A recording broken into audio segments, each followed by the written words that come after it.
Stop scrolling. This month, I plunged into a stack of books that delivered everything from supernatural murder mysteries and forbidden dark magic to laugh out loud romances and epic space battles that will twist your mind. But not every journey was a smooth one. Today, I'm sharing my honest thoughts on 10 incredible reads that kept me turning pages all month long. Get ready for 5-star recommendations, a few surprising disappointments, and everything in between, because these books were an absolute roller coaster. First up, a book that truly stole my heart, Riley Thorne and the Dead Guy Next Door. This was an absolute delight from start to finish, and I thoroughly enjoyed every moment. We follow Riley Thorne, a woman in her 30s, who has officially hit rock bottom. She's stuck in a job she despises, desperately needs money, and was recently fired from her previous position, thanks to her ex-boyfriend. To make things even more interesting, she's currently renting a room in a large, old house shared with a group of wonderfully eccentric seniors. Here's the kicker. Riley has visions of future events involving people she doesn't even know, and she tries her absolute best to ignore them. But everything changes when she sees a vision of the man across the street being murdered. And then he ends up dead, exactly as she foresaw. I loved the supernatural elements in this book, especially the fact that Riley is a witch who absolutely hates being a witch and actively tries to avoid anything to do with her visions. The mystery and investigation kept me completely engrossed, and the humor and conversations were simply fantastic. Seriously, the dialogue and her relationship with the seniors had me laughing out loud constantly. If you're looking for a cozy, funny, adult mystery with a seriously hot romance, I cannot recommend this series enough. But wait, there's more. A different kind of magic entirely. Next, I ventured into the world of dark fantasy romance with The Blood That Binds Us. In this story, we meet Ren, a powerful blood witch who is forced to live in hiding and conceal her abilities. Why? Because blood magic is strictly forbidden under the kingdom's harsh laws. She's desperate to find her sister, who has been captured by the rebellion, and surprisingly, she seeks help from King Singard, despite despising his laws and methods. Their dynamic starts as a classic captor and captive scenario, evolving into reluctant allies, then lovers, and eventually something even more complex. While I did enjoy the book, I felt there were some elements missing. We're constantly told Ren is incredibly powerful and battling a dark force, but we only witness her fight once. I also wished for more development in the romantic relationship. It felt a bit rushed at times. However, based on that intriguing ending, I have a strong feeling we'll see much more of her dark side in the second book of what I believe will be a trilogy. It's a solid start to the series, and despite wanting more from certain aspects, it was an enjoyable and easy read. I gave this one 3.5 stars. From dark magic to a different kind of magical realm. My third read was Jara, Guardians of Dawn, Book 1. I picked this up because the second version of the Aulumic crate box was about to drop. In this kingdom, witches exist, But just like in the blood that binds us, they live in hiding because the government condemns them. Witches, you see, can be possessed by demons, transforming into monstrous creatures that wreak havoc and destruction. The story was pitched as a captivating mix of Cinderella and Sailor Moon. However, I have to be honest. What really bothered me were the long, often confusing names, especially the Asian names. There were so many characters with intricate names that I struggled to keep track, which made it hard to fully immerse myself in the story.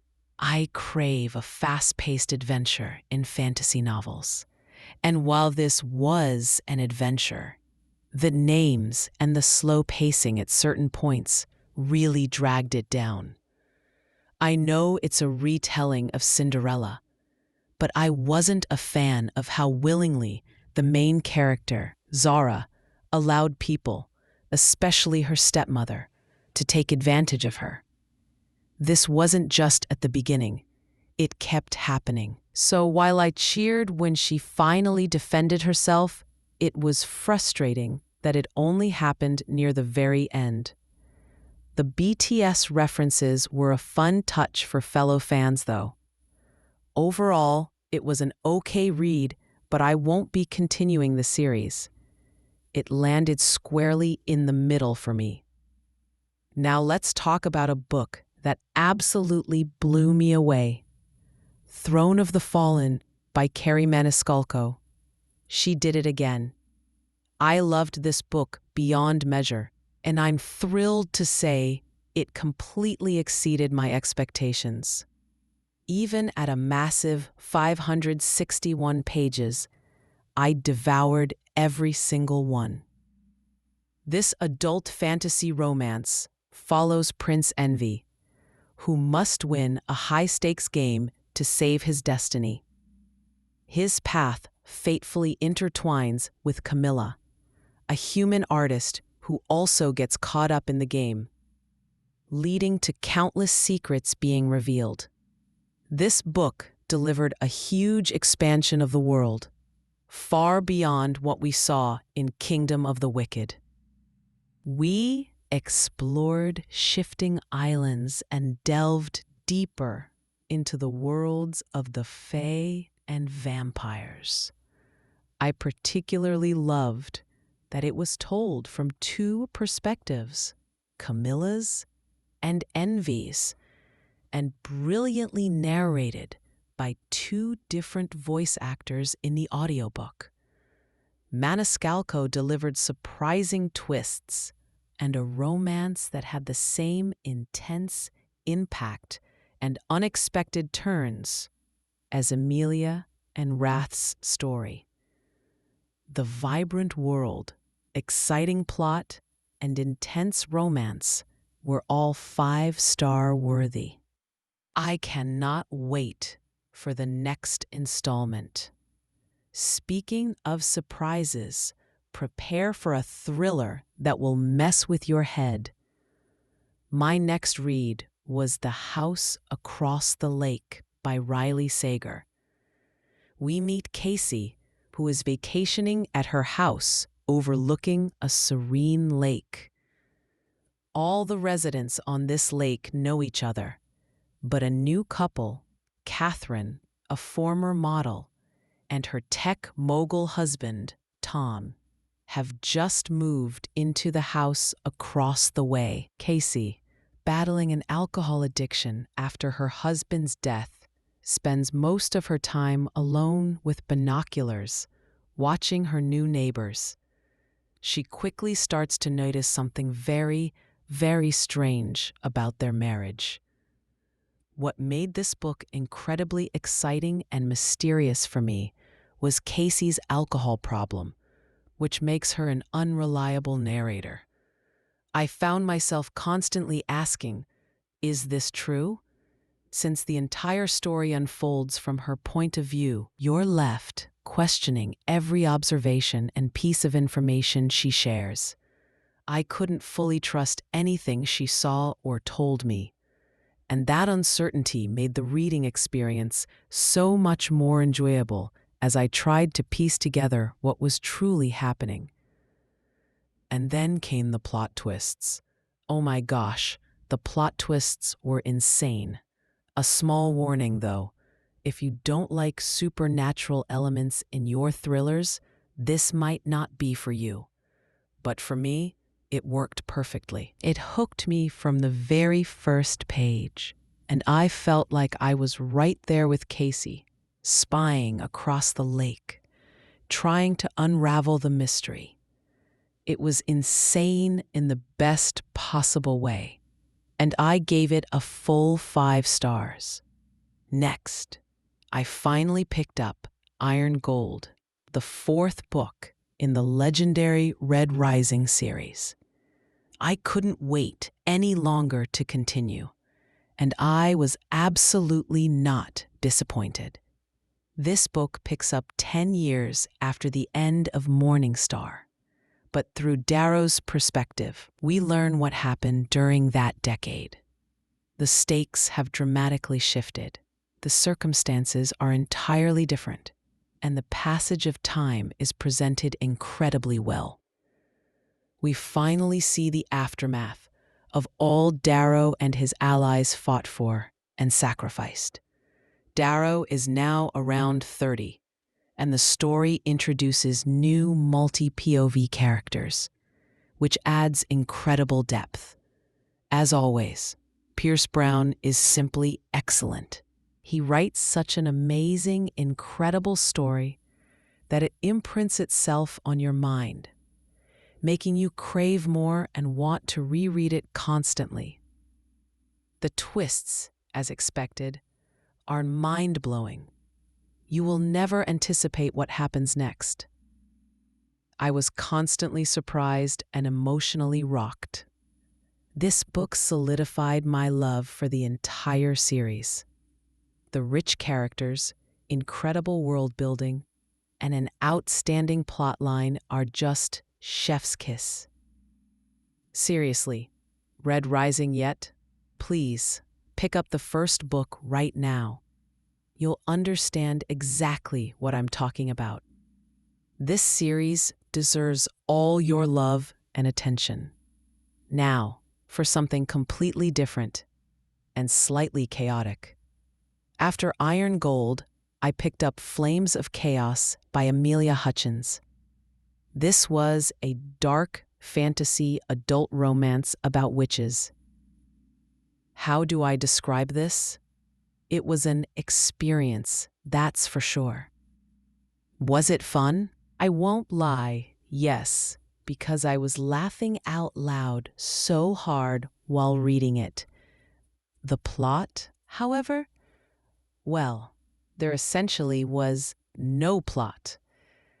How can I put this gently? It was mostly about handsome immortals walking around, heavily focused on procreation. That was truly the main focus. If they weren't doing that, they were talking about it. The dialogue was overflowing with strong, excessive language, swearing, and sexual content to the point where it became frankly comical. In many books, sexual content serves a purpose in the dialogue or plot, but here it felt like it was just for shock value. These are immortals, thousands of years old, talking like moody teenagers, and it was just weird. Honestly, this book wasn't for me.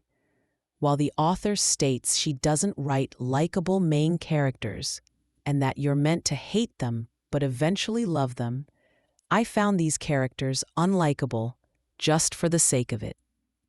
The writing style and dialogue simply didn't work for me, and the lack of plot was a deal breaker. If you're curious, you truly need to experience a little bit of it yourself to understand what I mean. I was sad because I loved the artwork, and customizations of these books, but I'll be parting with them. They're just not my style. Thankfully, after that particular journey, I found redemption in two incredible romances. My next read was Funny Story by Emily Henry. I instantly fell in love with the characters, the romance, and the deeply moving story. This wasn't just a love story. It beautifully explored the complex problems the characters were dealing with. It was incredibly emotional, and I absolutely adored Miles and Daphne. They're both so likable, and it was refreshing to read about mature conversations and characters navigating real-life issues.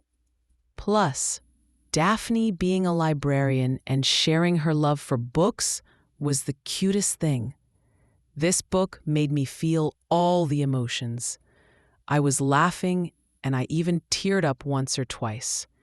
It was a thoroughly enjoyable read with so much substance, especially regarding their family challenges. A solid 5 stars and highly recommended. And right after that, I picked up another 5-star gem, Just for the Summer by Abby Jimenez. Emma and Justin have completely captured my heart. Just like Daphne and Miles, I honestly loved both books equally. They share a beautiful similarity in that they don't just focus on romance. They also delve into very serious, often toxic, relationships within families that profoundly impact our lives. It's not always about romantic love. It's also about healing from other connections. I loved Justin's big, boisterous family and the things they were all going through, as well as Emma's personal struggles. The way they met was charming, and I admired these characters with all their flaws, emotional baggage, and trauma. Their journey of finding each other was incredibly moving, transforming the book into more than just a love story. It became a powerful, healing story, too. Both the Funny Story and Just for the Summer audiobooks are excellent, and I highly recommend them both. Finally, to wrap up my reading month, I revisited an old favorite. I reread Song Like Silver, Flame Like Night, because I'm eager to dive into the second and final part of this duology. This story transports us to fallen kingdoms colonized by the Lanshan. We follow Lan, our female protagonist, who works as a singer after her mother's death. Her mother left a mysterious mark on her arm, and Lan is determined to uncover its meaning, as it was her mother's last act. One night, Lan meets Zin, a practitioner, one of the last mages in the last kingdom. He's never seen a mark like Lan's, but he's driven to help her find answers. The writing style here is so rich and immersive. I adored Lan's character. She's incredibly stubborn, fearless, and speaks her mind without filters, which makes her wonderfully funny. Her will and determination to grow strong, to help the weak, and to uplift those without strength were truly admirable. And Zin, the mage, is equally compelling, helpful, willing to teach her everything she asks, and a true partner on her journey. The dialogues and settings felt like something straight out of a Korean drama or an anime, which I absolutely loved. It's such a unique story, and I cannot wait to pick up the second book. This month of reading truly reminded me of the incredible power of stories, how they can transport you, challenge you, and make you feel everything from pure joy to profound sadness. Each book is a unique journey, and these were some of the most memorable I've had in a long time.